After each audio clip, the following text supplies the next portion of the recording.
Eu preciso ver as pessoas com quem eu estou falando, né? Para mim é muito importante. E essa sala aqui nos facilita muito isso, né?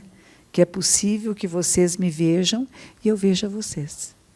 Porque um dos princípios do Dharma, que são os ensinamentos, é que tudo que existe é o co-surgir interdependente e simultâneo. Vou repetir. Tudo que existe é o co-surgir interdependente e simultâneo. Nada existe por si só. Tudo que existe, ele surge com... Tem lugares para sentar, cadeira, você vem sentar aqui em cima. Você pode vir sentar aqui no Zafu. Ela gostou da ideia. Seja bem-vinda. Tem lugares, tem poltronas lá também, como for mais confortável. Gratidão. Então, esse é um dos princípios da Dharma, significa a lei verdadeira. Aquilo que são as regras, vamos dizer assim. Como é que a gente percebe? Por exemplo, o Newton percebeu a lei da gravidade, ele estava sentado e a maçã caiu. Lembram que a gente aprendeu isso na escola? Ele estava sentadinho embaixo da árvore, vai fazer pof.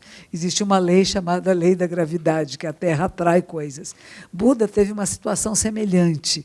Ele vai perceber quais são as leis que regem a vida, a morte, os nossos pensamentos, as nossas emoções, os nossos relacionamentos. Então, ele não criou nada, ele não inventou nada, ele percebeu. Então, isso se chama o Dharma, e qualquer um de nós pode perceber. Ele não é o único que fez isto. Tanto que se fala que existem infinitos Budas, tanto quanto grãos de areia no Ganges. A explicação que se dá nos sutras antigos, no Sutra da Flor de Lótus, da Lei Maravilhosa, que é um trabalho belíssimo, que é nos sutras que a gente chama da Mahayana, da nossa tradição, que é do grande veículo, este sutra vai dizer que existem tantos Budas e Bodhisattvas, seres iluminados, quanto grãos de areia no rio Ganges. Se cada grão de areia do rio Ganges se tornar outro rio Ganges, os grãos de areia desses outros rio Ganges se tornarem outros rio Ganges, a quantidade de grãos de areia de todos esses rio Ganges é a quantidade de Budas no mundo. Não é bonito? Nós nunca pensamos em infinito. Para nós, infinito é um oitinho deitado, né? Até algumas coisas que é difícil de pensar e nós deixamos para lá.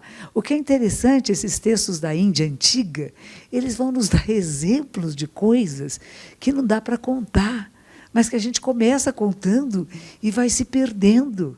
E que vai tendo essa noção, essa sensação, esse sentimento de não tem fim, que é impossível contar. Isso é a quantidade de seres iluminados no mundo. Não é 1, 2 ou 3. Nós temos Shakyamuni Buda, o Buda histórico, como aquele da qual os ensinamentos nós temos notícia. Que na época em que ele viveu e depois da sua morte, tinha um rei chamado Ashoka, que gostava muito do budismo e que ele tornou, então, mandou escrever em pedras os ensinamentos, e depois os discípulos se reuniram e começaram a dizer o que ele tinha dito. Mas ele não disse isso sozinho. Muitos já tinham dito isso antes. E uma das coisas que eu gosto muito dos ensinamentos de Buda é que diz assim: se você ouvir, entender, praticar e gostar, que bom. Se você ouvir, não entender, não gostar, não quiser praticar, jogue fora. Não é bom isso? Diz que se não servir para você, não tem a menor importância. Ninguém fica ofendido. É uma maneira de exprimir a verdade. Existem inúmeras. Se a gente vai subir uma montanha, existem vários caminhos que nos levam ao topo dessa montanha. São linguagens diferentes, de etnias diferentes, de povos diferentes, que vão criar linguagens que vão dizer, olha, o caminho que leva à sua percepção mais clara da realidade, e essa percepção clara da realidade nos torna mais hábeis de ser um pouco melhores, menos violentos, né? Está tendo muita violência, não só no Brasil, mas no mundo, né? Esta semana, lá no estado do Espírito Santo, olha que nome bonito, no Espírito Santo, né? que seria para nós a natureza perfeita, né? A sabedoria, a pureza, aquilo que transmite os ensinamentos, que faz as conexões entre o céu e a terra, né? Está lá todo mundo em pé de guerra, né? Uns fazendo greve, os outros alucinadinhos, né? Roubando o que podem, pegando o que pode, quebrando coisas, né? Há poucos dias atrás também, eu não lembro em que estado foi, que estavam executando uma mulher, linchando uma mulher. Tinha um carro em chama, vocês viram isso? Puxavam ela pelos cabelos, jogavam na chama, ela saía. Mataram. Em Guarujá, há pouco tempo também mataram uma outra mulher, que ela se parecia com alguém. Quer dizer, nós estamos muito violentos. Porque o quê? Porque não acordamos. Porque não despertamos. Nós achamos alguém parecido e queremos acabar com aquele que é parecido. Mas mesmo que fosse a pessoa, não cabe a nós o linchamento. Mas o que essa sanha da nossa espécie, não é deles, é nosso. Porque é muito fácil dizer, eles são assim, nós somos assim. Esta sanha, ela acorda em nós. E principalmente em grupos, é muito fácil isso acontecer. Uma vez eu tinha uma pequena sala de meditação que ficava perto lá do Hospital das Clínicas, e uma madrugada eu saía muito cedo, tinha uns cachorros grandes, uns akitas, que eles eram meio bravões. Então, para eu sair, eram 4. Eu me chamava assim de Papai Noel, né, que estava lá. E quando eu ia... Bem-vindas. E quando eu ia sair com eles, eu saía bem cedo, assim, às 4h30, 5 da manhã, para não encontrar muita gente na rua, e nem outros cachorros, né? E, num dia desses, estava tendo uma festa lá dos estudantes, tem um clube ali atrás, e, de repente, estavam batendo no menino na rua. Tinham 5, 6 espancando na rua. Eu falei, o que eu posso fazer? Eu não vou soltar o cachorro neles, né, porque aí a coisa é mais grave. Mas eu gritei de longe. Eu falei, pare com isso, eu vou mandar os cachorros em cima de vocês. E os cachorros começaram a latir, né? Porque a sanha da briga, da raiva, é contagiosa. Eles pararam. Mas a gente tem que tomar atitude. Não pode ficar quieto esperando que alguém tome atitude, né? Tem uma história antiga, que eu conto várias vezes, alguns de vocês podem ter ouvido, que uma vez havia um mosteiro, e tinham 2 grupos de monges, o que ficavam na lado leste e o que ficavam na lado oeste. E eles começaram a brigar sobre exatamente isso, o que é o Espírito Santo, o que é a natureza Buda, o que é a natureza iluminada. O que é isso? Ela está em algumas pessoas, não está em outras, é só nos santos. Aquilo lá é meu bisneto. Ele é o super-homem que veio aqui nos proteger. Bem-vindo, super-homem. Superman! Lá vem ele, olha lá, viu?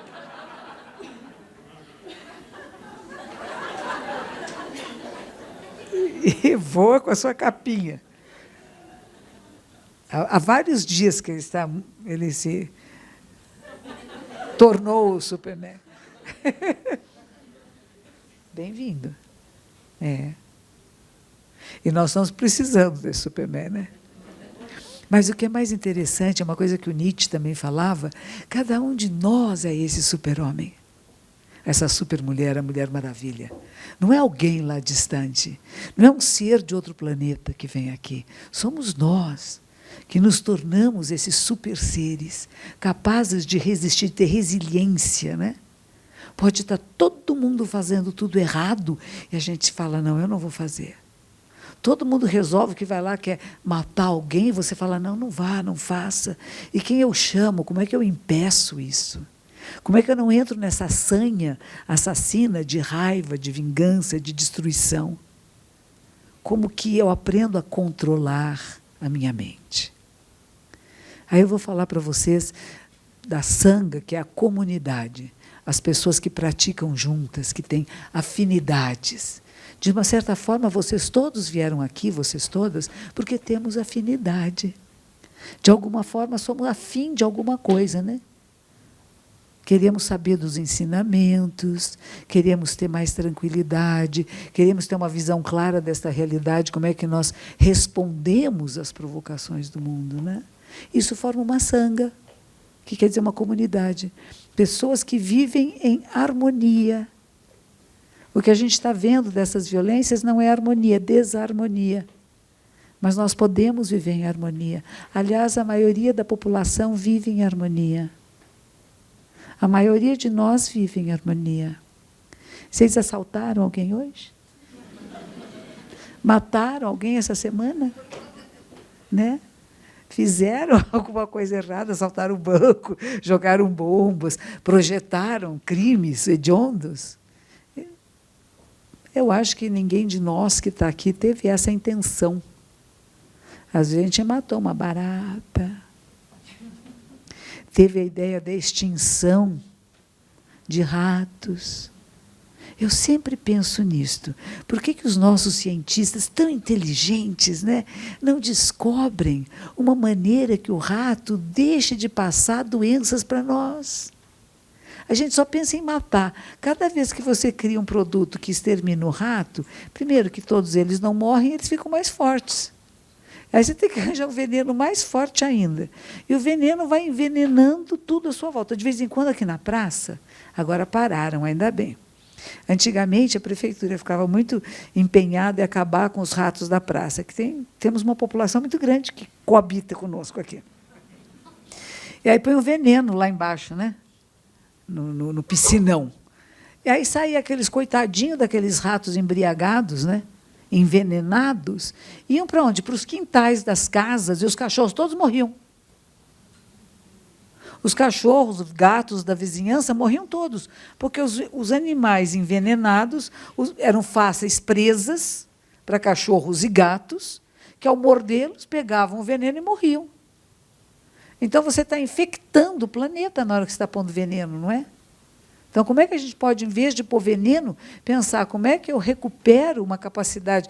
Deve existir, se nós conseguimos ir para outros planetas, se fazemos descobertas tão incríveis, a cura da ebola, de câncer, de tantas doenças, né? Nós temos uma capacidade. E achei tão bonito, há pouco tempo atrás, eu não sei se ainda continua, aquele grupo de pessoas que vai trabalhar com tecnologia, teve um grande evento de tecnologia, né? E as questões que se propõem é como é que vamos pensar juntos coisas boas para o mundo? Como é que vamos criar jogos que a nossa inteligência vai produzir respostas e soluções para as doenças, para as crises, para os ratos, para as baratas, para essas violências todas? Mas se eu estimular muito em mim a banalidade da violência, eu já não me importo mais, porque é o que todo mundo faz. E como é difícil não fazer o que todo mundo faz. Como é difícil você, no meio que estão todos fazendo uma coisa, você dizer, não, isso eu não concordo. Então, se fala também no budismo que a sanga de Buda é como a carpa que vai contra a correnteza. Está todo mundo roubando, eu não vou roubar. Está todo mundo saqueando as lojas, eu não vou saquear. Percebe? Não é fácil. Principalmente se você mora numa comunidade carente, se você não tem meios de comprar aquilo que estão nas lojas, e há essa oportunidade, e você tem um rancor muito grande de um sistema que não permitiu a você, seus pais, seus avós, a terem acesso a determinados bens. Então, tudo isso está misturado nessa história que está acontecendo, e que não é só no Brasil. Esses refugiados, né, que estão vindo da África para a Europa, né? Lembrando que nós todos fomos refugiados da África para a Europa há 8.000 anos atrás. E todos fomos refugiados que viemos da Europa para as Américas. Não é interessante isto? Tem poucos aborígenes aqui, né? Indígenas aqui, né? Nós todos somos misturados de povos que vieram de outros locais e que fazem essa miscigenação. Portugueses são famosos por isto, né? Gostamos de miscigenar. A gente acha muito bom. São todos lindos. índios, negros, os nórdicos, os do sul, os do leste, do oeste, né? Mouros, que maravilha, os mouros que invadiram a Península Ibérica, ficou tudo misturado. Judeus portugueses que mudaram seus nomes, viraram os novos cristãos. Ninguém mais sabe que é judeu. Não, maravilha. É um país de uma grande miscigenação. E esse é o povo que veio, a maioria que veio aqui, para tomar esse país para eles, né? É o povo da grande miscigenação. Já tinha fenícios, né? Você vai vendo a história de Portugal, eram invasões e miscigenação. Então, nós temos uma capacidade muito incrível de misturarmos-nos, de não dizer eu sou uma raça pura, separada dos outros e diferente e especial. Nos percebemos interrelacionados a todos. Isso é o que Buda ensina. Nós somos um só corpo e uma só vida, com tudo que existe no planeta Terra. Não só com outros seres humanos. Nós nos alimentamos daquilo que a Terra produz.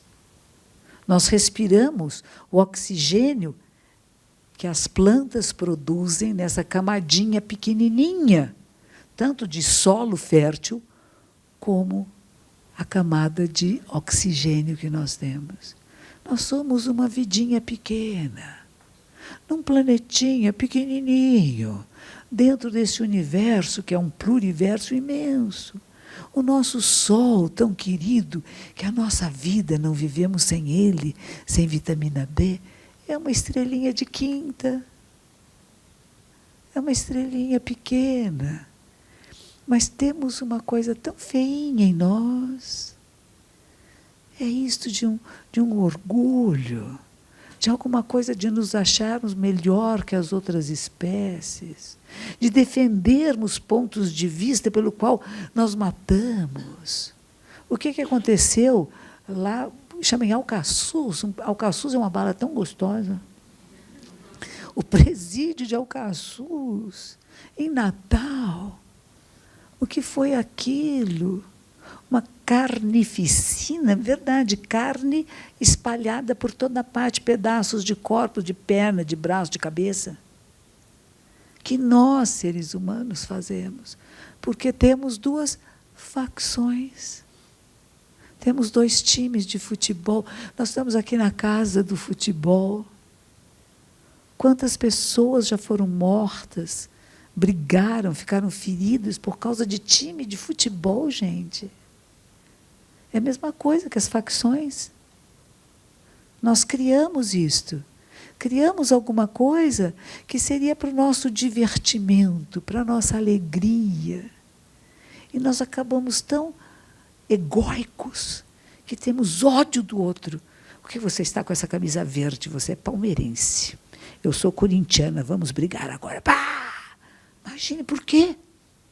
É verdade, tem pessoas que têm medo de andar de verde na rua no dia que o Corinthians joga, ou de andar de branco e preto no dia que o Palmeiras está jogando. Como é que pode? Eu odeio a cor? Eu odeio o simbólico de um time? Quando ninguém joga sozinho? E nós temos jogadores atualmente, antigamente era assim, né? Você nascia num time e morria no time. Hoje não. Os jogadores pulam de um time para outro. Só os torcedores que são fiéis, né? Porque os jogadores variam para cá e para lá, quando não vão para outros países. Agora a China está gostando. A China está danada, né? Até jogador de futebol. Pagam fortunas e a meninada vai toda alegrinha comer. Lagartixa. Outro dia estava fazendo um comentário na rádio, um comentarista esportivo, dizendo assim, bom, se me pagasse 1 milhão por mês, eu comia cachorro, comia tudo. Eu não sei, né? Será que o dinheiro faz tudo? Aí vem outra questão, né? Estamos aqui atrás de dinheiro? Vamos deixar de sentir o prazer de estar com as crianças, de alimentar a criancinha de manhã cedo? Tem papais muito lindos, né? Que dão café da manhã para o filhinho, que ajuda a dar banho. Mamães também, né? Que estão junto, estão por perto. É gostoso a gente crescer assim. A gente cresce seres mais harmoniosos, menos agressivos. porque recebemos mais. Mas nem todo mundo consegue isso. Tem muita gente que é maltratada no útero materno, que a mãe tem raiva de ter ficado grávida, que o carinha que engravidou ela foi um carinha que não era legal, que não estava de boa, que abandonou de qualquer jeito, que xingou, que maltratou, que batia, né? Do Nordeste, eu tenho uma amiga minha, uma freira católica, ela é uma freira beneditina. Eu fui a Belém do Pará uma vez e ela queria muito que eu ficasse no convento, mas eu não fiquei no convento dela, mas fui visitá-la. Nossa, eu cheguei, ela pegou minha mão, me beijava e dizia: você é minha irmã, eu te conheço tanto pelo Mova. Os filminhos, vocês viram o filminho do YouTube? Eles estão aqui, tem um ali, outro aqui, eles estão se movendo. Ela tinha visto.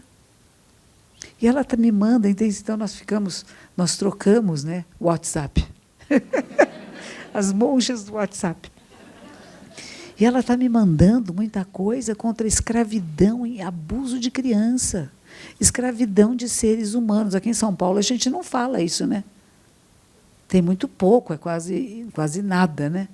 Lá é muito grande, é muito sério. Uma repórter quer me entrevistar agora sobre isso. E ela dizendo: eu fui abusada, por isso eu estou fazendo essa matéria. Quantas mulheres, quantas crianças abusadas no mundo? Tem muita coisa feia acontecendo. Nem tudo está tão... Nosso Brasil, a gente fala, são nossos Brasis, são imensos, né? E a gente nem sabe tudo o que está acontecendo. Mas na hora que a gente toma conhecimento, a gente tem que tomar uma atitude. Interessante, né? Às vezes a pessoa pensa assim: eu vou meditar, eu vou ficar zen. Então pode acontecer o que for, porque eu vou lá, medito e pronto. Não é isto. O que não é correto nos incomoda. E porque nos incomoda, eu preciso encontrar esse estado de equilíbrio para saber como e o que eu posso fazer. Como que eu me manifesto? Eu vou fingir que não estou vendo? Não, eu vi. E se eu vi, e se me incomodou, o que eu faço? Claro que eu não vou lá salvar as crianças, que são muitas, e as mulheres, que são tantas, mas a gente divulga, a gente torna visível, porque aqueles que podem fazer alguma coisa, que façam. O que pode ser feito? Nós temos tantas cabeças aqui para pensar junto. Não é o que eu acho. O que nós, como população, como seres humanos, queremos para os outros seres humanos. Vocês viram que nós estamos na lua cheia? Não é linda a lua cheia? No Japão, as pessoas se reúnem, olha que bonito, para olhar para a lua e escrever poesia.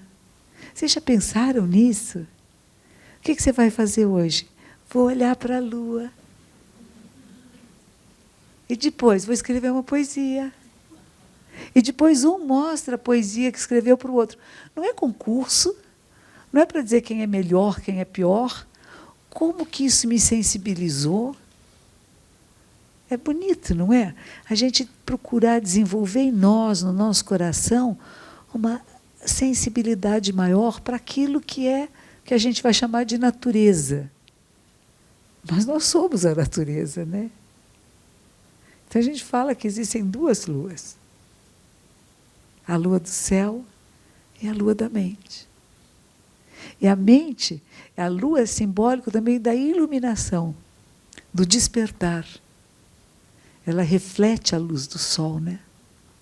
E agora está na sua plenitude. 2 vezes por mês, era a recomendação de Buda.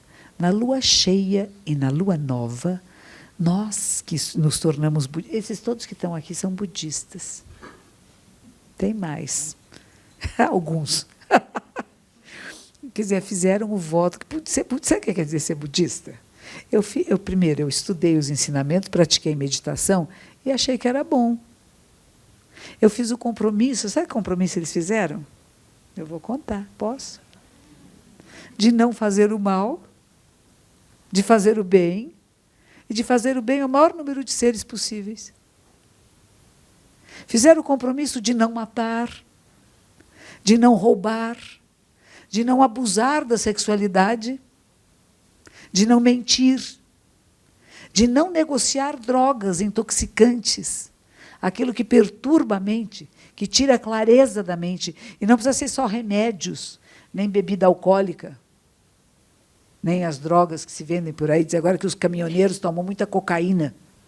Não precisa, não é isso que nós estamos falando apenas, mas aquela manipulação da mente humana, aquilo que envenena o cérebro, que tira a clareza mental, que vai fazer as pessoas matarem todos juntos alguém. Isso também é droga. Então, não negociar intoxicantes, não matar, não roubar, não abusar da sexualidade, não mentir, não negociar intoxicantes. Negociar no sentido de lidar com, transmitir, passar adiante pensamentos falsos, ensinamentos que não levam ao bem de coletivo, né? Esses 5 preceitos são comuns a todas as tradições budistas. Nós temos outros mais 5, também é comum a maioria. Agora eu vou contar um bem difícil. Não falar dos erros e faltas alheios. Vocês conseguem? Não é só falar, é não pensar. Você pode não falar, mas pensou. Pensou, já perdeu. Olha só que difícil, não falar dos erros e faltas alheios. Não se elevar e rebaixar os outros. Vocês também não fazem isso, né? A gente se eleva. Não, aquela pessoa não entendeu. Já pôs o outro para baixo, né? Mas também não podemos fazer o contrário. Não elevar os outros e rebaixar. Não, os outros são melhores do que eu.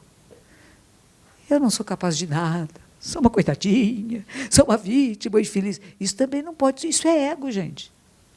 Aquele que se diz muito humilde, como eu sou bonzinho, que você está lá no fundinho, eu não sou ninguém, é puro ego. Eu, o mais humilde dos humildes, eu, o mais simples dos simples, né? Percebe como é? É danado isso. O que o Freud vai chamar de ego, claro, na época de Buda não tinha essa expressão, né? No Japão a gente fala o agamama. O aga é o eu, o a, mama. Eu e eu.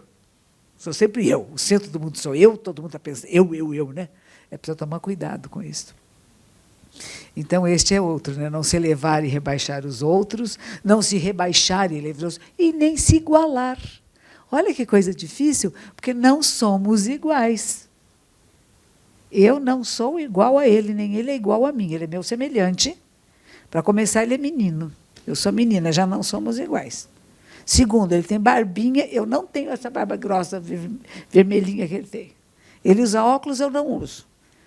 Nós podemos ver inúmeras diferenças entre nós. Então, não somos iguais, somos semelhantes. Reconheço a alegria, a tristeza dele, o bem-estar, o mal-estar, e ele reconhece o meu, porque somos semelhantes. Mas não somos iguais. Mas se eu estiver pensando só em mim, eu nem vejo ela como ela é. Eu vou projetar sobre ela alguma coisa que sou eu. Mas imagine que você pode fazer que isso que nós chamamos, que Freud chamava ego, que nós vamos chamar do euzinho pequenininho, a gente pode dar para ele uma função. Na meditação, a gente manda ele contar de 1 a 10. Ele fica ocupadinho. Dá uma atividade, porque ele quer tomar conta de tudo. Ele acha que ele é o chefão, que ele manda, que ele toma conta, que ele controla. É o grande controlador, né? Quer controlar tudo, quer controlar o tempo, as pessoas, os relacionamentos, quero controlar o que a monja está falando, eu quero controlar tudo. De repente, se abre mão. A gente vai falar de desapego, né? Abre mão, passa adiante. Mas o desapego não significa que eu vou pegar esse microfone e vou dizer, pega para você fala então. Porque não vai ser adequado nessa circunstância. E o que eu falo de apego, eu gosto muito dessa analogia. Imagine que eu passei um pouco de cola na minha mão. Esta noite, e nesta sala, este microfone é importante para mim. Para que vocês todos possam me ouvir, e afinal é para isso que vieram, eu preciso dele. Imagine que eu me apeguei ao microfone. Então, eu vou passar uma colinha aqui na minha mão e ficou grudadinho. Eu gostei tanto dele, que eu vou pegar com as 2 mãos. E agora eu estou bem grudadinha nele. E eu quero arrumar o meu hábito, mas eu não posso. Eu podia querer beber um pouco d'água, mas eu não posso. Porque o apego nos limita. O apego me faz prisioneira de mim mesma, não é do outro, nem do objeto que eu estou apegada, mas de mim. Nem da pessoa. Estou tão apegada a esta pessoa. Não olhe para o lado. Você é só meu. Você olhou para alguém hoje? Você falou com alguém hoje? Não temos isso de ciúmes, de querer controlar. Quando o amor é uma coisa livre. Eu olho junto com você. Eu estou ao seu lado. Eu vejo o que você está vendo. E se não vejo como você está vendo, me diga o que você está vendo, para eu poder apreciar com você. Eu tenho um aluno no Rio de Janeiro que é especializado em passarinhos. Ele, quando faz meditação, ele sabe distinguir qual é o passarinho que está cantando. É uma coisa linda, eu não sei. Eu sei mais ou menos, né? A gente está familiarizado com alguns. Mas reconhece cada um. Então, quando eu estou com ele, eu peço que ele me diga. E me conte um pouco a história desse passarinho, que eu não sei. Eu tenho outro, que é um arquiteto paisagista. Nós fizemos uma caminhada pela Cantareira uma vez, e ele começou... Sabe aquela florzinha que chama Maria Sem Vergonha? Que a gente chama? Ela é uma flor exótica. Vocês sabiam que ela é exótica? Exótica significa uma flor que não é nascida no Brasil. Ela veio da África.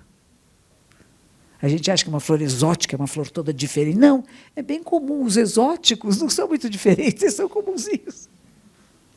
Mas a gente vai aprendendo, né? Com pessoas que se especializaram em coisas diferentes e que nos mostram a realidade com uma abrangência, vai aumentando a nossa visão e não diminuindo. Percebe isso? As nossas brigas e os nossos conflitos é pela impossibilidade de ouvir o outro. Porque temos ideias tão arraigadas em nós e posições tão firmadas na nossa vida que eu não posso abrir mão daquilo, porque senão quem sou eu? E aí vem a pergunta, quem é você? Não perguntei seu nome, não perguntei sua profissão, seu sexo. Eu pergunto, quem é você? Sim, somos todos seres humanos. Qual a essência do ser? Do seu ser? E essa é a pergunta principal. Quem me pergunta o que é Buda? O que é um ser iluminado? O que significa isso? O que significa sabedoria? Uma sabedoria que não se aprende na faculdade, na escola, mas que nós podemos acessar, porque é a nossa condição, é a nossa capacidade, é nosso direito e dever de nascença. Temos o direito e o dever de despertar, de não viver zumbi, de não viver sonâmbulo, sem perceber o que é a realidade, sem apreciar cada momento da vida, porque está passando, é passageiro.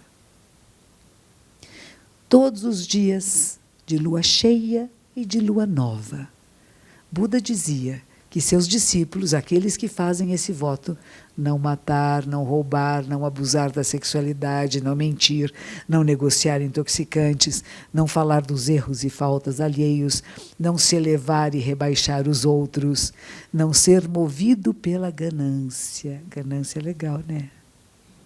Uma vez uma senhora perguntou para mim, mas monja, eu não posso querer ter casa própria? Pode, deve. É bom ter casa própria, é bom ter carrinho, é bom ter uma roupinha legalzinha, né? Nada disso é errado.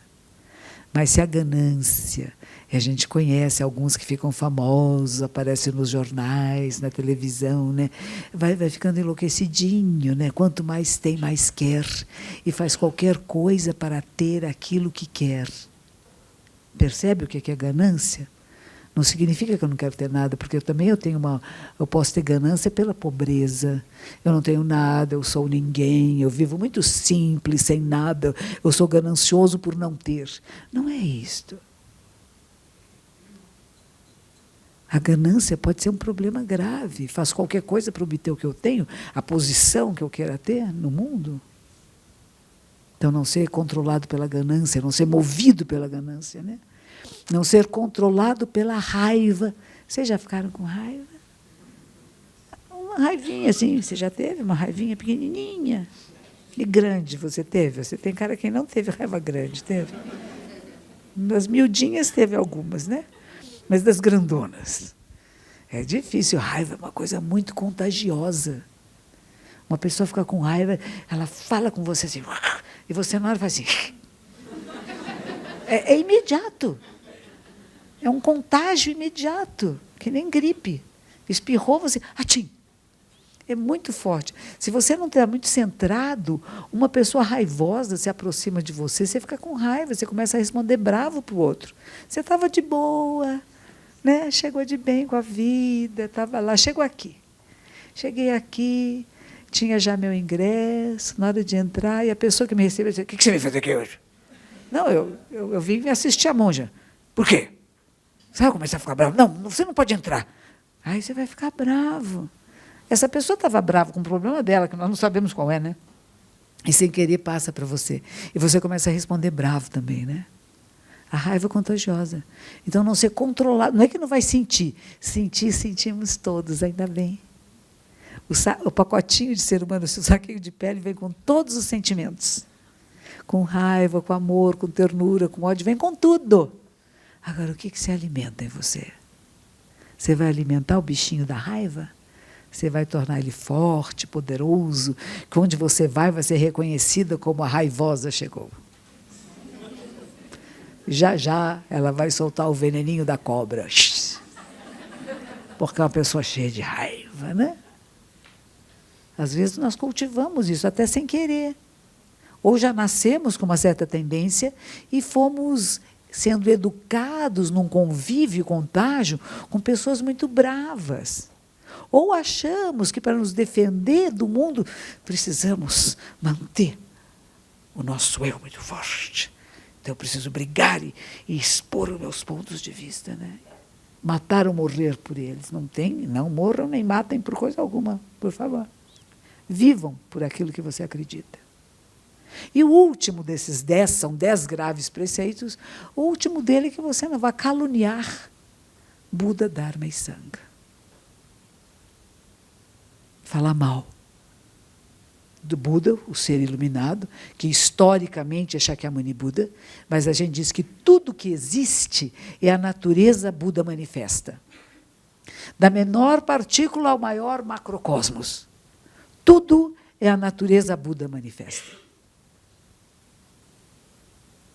Cada um de nós, cada pedacinho do seu fio de cabelo, para quem não tem também, da carequinha, é a natureza Buda manifesta.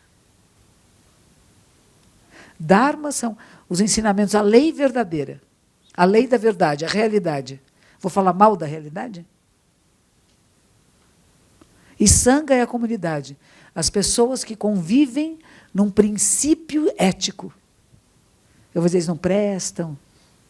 E não quer dizer que somos perfeitos, né? Não quer dizer que as pessoas que estão aqui, que fizeram esse voto, são capazes de manter todos os dias, tudo direitinho. A gente falha, vocês sabiam? Erra, escorrega, pisa na bola, se arrepende. Vocês se arrependeram alguma vez? Sabem o que é o arrependimento? Metanoia. Não é arrepender, é desculpe. Desculpe. Isso não serve. Dá 2 minutos, dou nele de novo. Desculpe. Não. Metanoia, arrependimento, é alguma coisa que a gente faz muito íntimo, muito lá de dentro. Primeiro, de me perceber responsável pelos meus pensamentos, pelas minhas falas, pelas minhas atitudes, meus gestos. Não é o outro, eu sou responsável. Eu respondi assim. Porque minha mãe... Não tem importância o que sua mãe fez, o que seu pai fez. É você que faz agora. É você que escolhe. Você está fazendo escolhas. Marralzinho, pequenininho aí, o Superman, ele faz escolhas. Desse tamanhinho. Ele escolheu o super-homem agora, nós não escolhemos para ele. Mas ele viu. Foi apresentado vários personagens. E desses personagens ele escolheu um. Qual é o que você escolhe para você? E o que a gente escolheu num dia, muda para o outro. Nós mudamos, não somos sempre os mesmos. Mas tomamos responsabilidade pelos nossos pensamentos, pelas nossas falas e nossos gestos. E se achamos que não são bons, nós vamos fazer um esforço de transformar a mim. Porque aquele gesto feito foi feito. Não tem apagador de karma.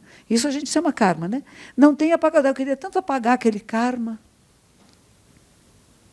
Eu queria apagar alguma coisa. Olha, quando eu cheguei aqui, tirei meu chinelinho, deixei aqui, eu não queria, eu quero apagar aquilo. Eu quero ter deixado o chinelo do outro lado. É impossível. Uma coisa, uma vez feita, é feita. Uma palavra jogada no mundo, ela está jogada no mundo. Um pensamento pensado está no mundo, você não pega ele de volta. Por isso a gente tem que ter atenção. Como fala, como pensa, como se move no mundo. Como você toca objetos. Pode ser pano de chão. Você trata esse pano de chão com respeito devido a um pano de chão? Não pode torcer demais, não pode deixar molhado demais. Depois que lavou, você esticou ele direitinho, mesmo que esteja encardidinho. Ele ajuda muito, ele é importante. Todos nós, tudo que existe. Então, a gente, de 15 em 15 dias, e hoje é lua cheia, a gente faz esse poema do arrependimento. Eu vou contar primeiro para vocês, e depois, quem quiser, vai fazer junto, tá bom? A gente tem que fazer 3 vezes. Assim, todo karma... O que é karma? Vocês sabem? A palavra karma quer dizer ação. Ação que deixa resíduos, que é repetitiva. Eu franzo a testa, né? Eu tenho marcas na minha testa, rugas, né? Que se chama, né? Tenho na face, nos olhos. Agora eu já tenho uma porção aqui também. Ela é bem legal. Quando a gente vê de perto, vocês estão vendo de longe, vocês não sabem. Eu tenho uma porção de ruguinhas aqui. Da maneira que eu movo o meu rosto, né? Que a musculatura do meu corpo se move, né? Vão ficando marcas. E como são repetitivas, as marcas ficam cada vez mais fundas. Eu já não preciso nem pensar que a sobrancelha mexe sozinha, né? Se eu quiser parar isso, eu vou precisar de um grande esforço. Um esforço de atenção, de mindfulness, que está tão na moda no mundo agora, né? Mindfulness é atenção. Plena atenção, estou completamente presente no que eu estou fazendo. Não quero levantar a sobrancelha, eu vou passar a palestra toda dessa noite, prestando atenção na minha sobrancelha. Não levanta a sobrancelha, monja. Posso fazer um botox, posso pôr um esparadrapo aqui que me ajude, mas temos meios expedientes se nós queremos mudar alguma atitude que seja fisiológica e emocional, psicológica também, gente. Às vezes a gente precisa de ajuda de alguém. Que seja um terapeuta, que seja um amigo, que seja um monge, que seja uma prática espiritual. Cada um de nós vai precisar, às vezes, de um apoio por um determinado período de tempo para que essa transformação aconteça, né? Então, existe a coisa chamada karma. O karma é neutro, ele pode ser neutro, nem positivo, nem negativo. Tem karma benéfico, tem karma maléfico, tem karma mais ou menos, que é um pouquinho de cada um. Tem karma coletivo, nós estamos todos aqui por um karma coletivo, pode ter karma individual. Tem karma familiar, tem karma de grupos, né? Então, tudo isso são causas e condições, né? Que são comuns e são individuais, né, ao mesmo tempo. Então, todo karma prejudicial, alguma vez cometido por mim, não é pelo meu pai, meu tio, mas por mim. Karma, quer dizer, ação repetitiva, que não foi benéfica, prejudicial, uma vez, devido à minha... Os 3 venenos humanos, ganância, raiva e ignorância. Ganância é isso, quero. Raiva, já falamos, né? Fica bravo, né? Ignorância é incapacidade de ver a realidade como ela é. Então, brigo, vou defender meu time até a morte, vou matar aquela pessoa porque ela é má. Percebe? Isso é tudo ignorância. Ganância, raiva e ignorância que nasceu do meu corpo, meu gesto, minha atitude, a minha boca, o que eu falei, e da minha mente, do que eu pensei. De tudo isso eu me arrependo. Olha que interessante. Todo karma prejudicial, alguma vez cometido por mim, desde tempos imemoriáveis. É diferente da confissão cristã, né? Ele vive, papai.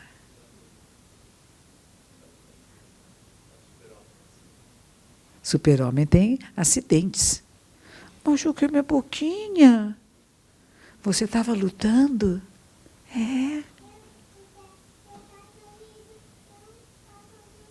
Você estava correndo e caiu? A menina? Você estava correndo com a menina? Você estava correndo da menina. Meninos correm das meninas. Já desde pequenininhos.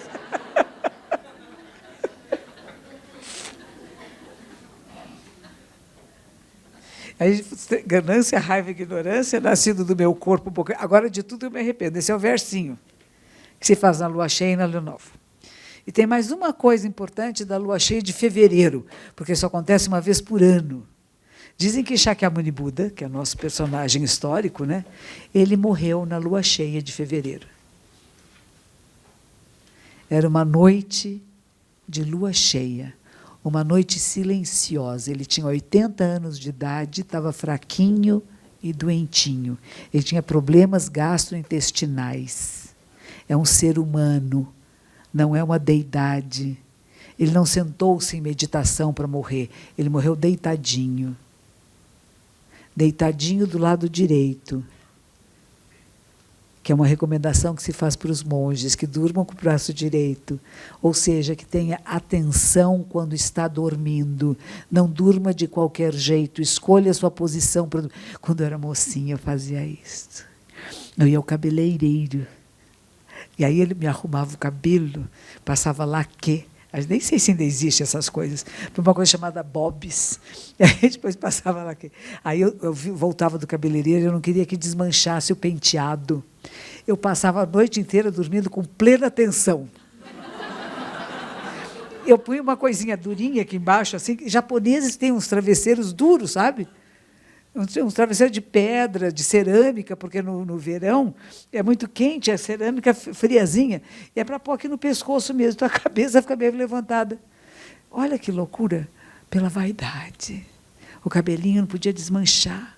Agora, Buda recomenda aos monges que não percam completamente a consciência, mesmo dormindo, que saibam como o seu corpo está. E quando ele vai morrer, ele se deita assim com a cabeça virada para o norte. Japoneses também têm discriminação, preconceito contra isso. É superstição, na verdade, né? Deitar com a cabeça para o norte, pode ser que você vá morrer logo. Então, ninguém quer deitar com a cabeça para o norte. E aos monges é recomendado, durmam com a cabeça para o norte. Quer dizer, acabe com a superstição. E se for para morrer logo, morra bem. Né? Hora de morrer, muito bem, não precisa se preocupar. É a hora da morte, é a hora da morte. A hora da vida, é a hora da vida. A vida é um período em si mesma, a morte é um período em si mesma. A vida tem começo, meio e fim, a morte tem começo, meio e fim. A lenha, a cinza não volta a ser lenha.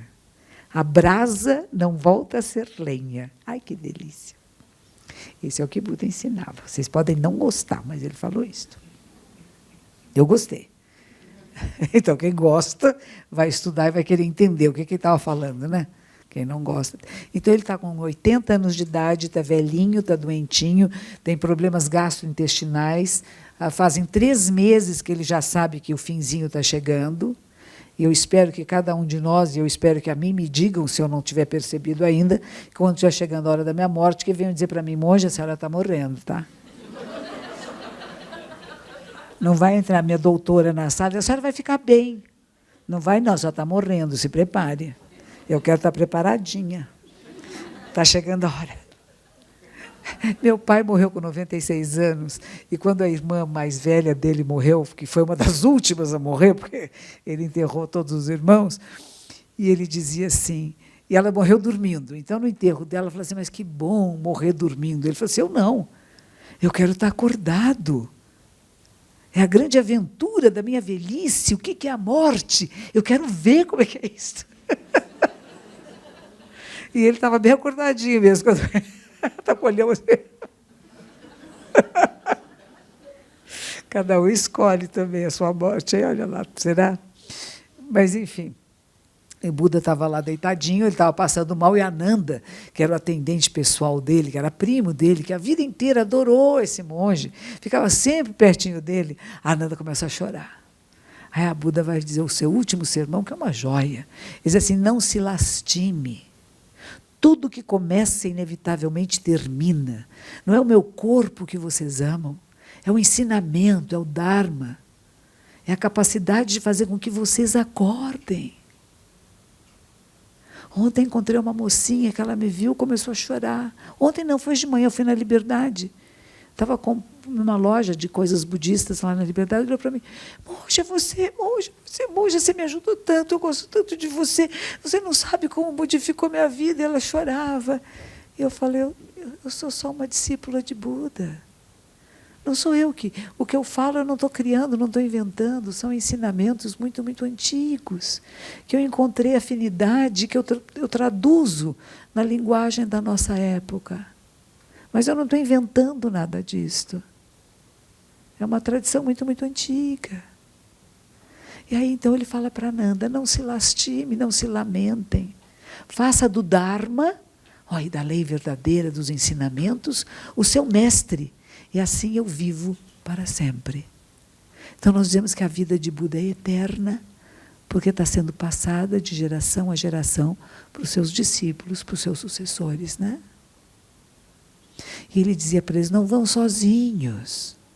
Sozinho a gente é frágil, né? A gente pode ser contagiado pela raiva, pela braveza do outro, pela generalização da violência, a gente pode se tornar violento também. E às vezes nem percebe a violência na palavra, no olhar, na atitude. E de repente a gente poder resgatar em nós esse ser iluminado, essa capacidade de ver a realidade como ela é e poder atuar de forma definitiva para que haja transformações que beneficiem o maior número de seres. Ele morreu, deixou um grande ensinamento, dizendo: mantenham os preceitos, façam dos preceitos essa vida ética, o seu mestre. Aí ele diz uma outra coisa interessante: a paciência. Ele diz assim, que a pessoa que tem a capacidade da paciência é mais importante que a de manter todos os preceitos. Ser capaz de esperar, de resiliência. Eu não desisto dos meus propósitos, mas eu vou construir para chegar lá. Se agora ainda não está acontecendo, eu não vou desistir. Eu continuo, eu insisto, eu não desisto. Afinal, nós existimos aqui porque teve um espermatozoide que não desistiu. Lembre-se disso. E aí nós estamos aqui, ó. É isso a nossa vida humana. Retornar essa simplicidade do olhar, desse montinho de ossos que estão aqui tão bem alinhados. Quem foi esse arquiteto, né? Quem fez essa mágica de um ser humano que é tão bem alinhadinho, com esses ossos tão bonitinhos, com esses tendões, esses músculos, esses tubinhos correndo, todos esses líquidozinhos em nós, é tão bonitinho, né? E a gente poder cuidar com respeito e com dignidade deste saquinho de peles que está conectado a tudo que existe e poder colocar no mundo coisas boas. E como hoje é a noite da lua cheia, eu vou terminar fazendo o arrependimento. Se vocês quiserem, repitam depois de mim. Eu só vou fazer uma vez. Depois, se vocês quiserem, vocês façam lá fora, olhando para a lua, que é muito lindo. Colocamos as mãos palma com palma, ajeitamos nossa postura na cadeira, alinhamos a coluna vertebral, a cervical, pés em paralelo no chão, tomamos uma respiração mais funda pelas narinas, expiramos devagar pela boca.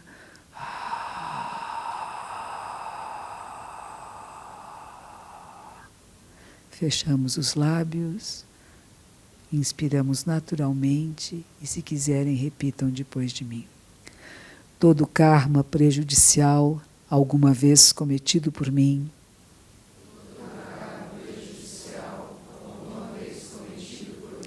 desde tempos imemoriáveis, devido à minha ganância, raiva e ignorância, nascido de meu corpo, boca e mente,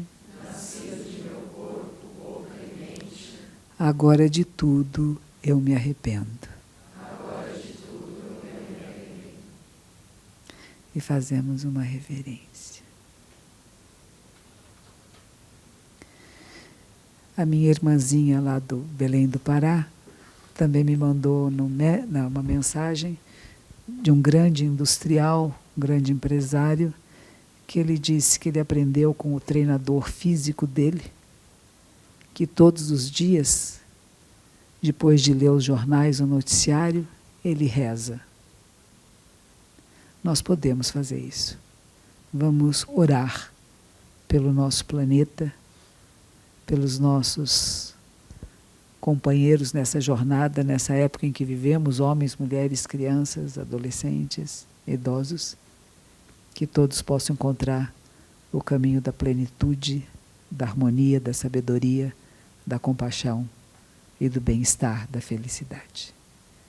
Agradeço a cada uma de vocês que veio aqui hoje, a Rosa, que é católica apostólica romana, que está ali na porta, ela me ajuda, ela traz uns livros que a gente tem aqui, tem 2 livros que ela tem na mão, são os 2 últimos livros do ano passado, um chama O Monge e o Touro, que é uma história desse caminho da iluminação, que é chamada a pessoa que está à procura da iluminação, desse eu verdadeiro, o grande eu maior, como o nome de um filme que foi feito, né?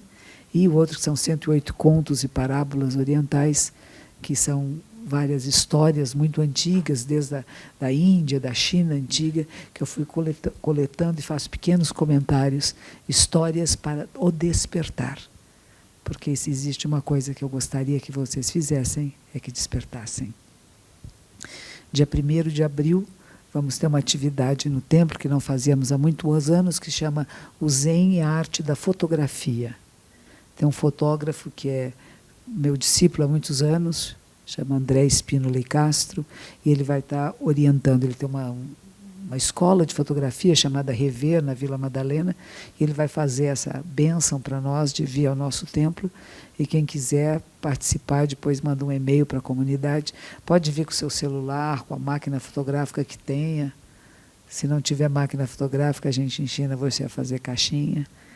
Enfim, se quiserem participar, porque isso muda o nosso olhar. O olhar de um fotógrafo é diferente do olhar comum. A gente vê coisas que não estava acostumado a ver, luz e sombra, linhas, cores. É bem interessante, ajuda o despertar da consciência mesmo, né? E temos meditação aos sábados às 6 da tarde, domingos às 11 horas da manhã.